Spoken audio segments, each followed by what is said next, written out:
I saw with my own eyes the devastation of the opioid crisis.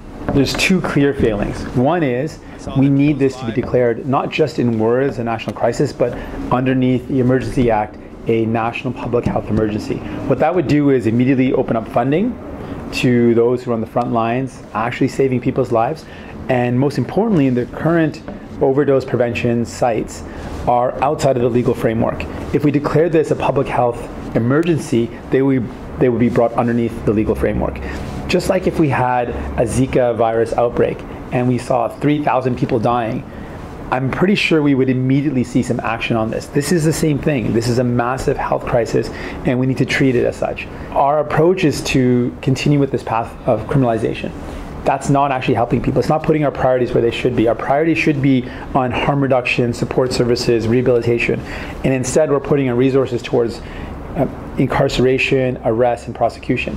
It doesn't make sense if we continue down a path which is not achieving our goals. We have a government that's talked about legalization of a substance, of marijuana, but they did not speak about decriminalization. So at this time, right now, people are currently still being arrested, still being prosecuted and incarcerated for a substance that will be legal.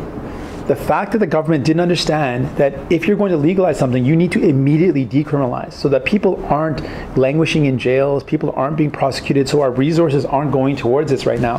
That to me was a completely irresponsible decision made by this government. It shows they don't get the issue. The issue is if we want to shift our resources and our priorities, the first step is decriminalization. If you look at the folks that are being prosecuted for personal possession of a controlled substance, these are folks, for the majority, and the evidence is very clear, that are dealing with mental health issues, addiction issues, and poverty. Mental health, addiction, and poverty are not criminal justice issues, they're social justice issues. So let's treat it like that.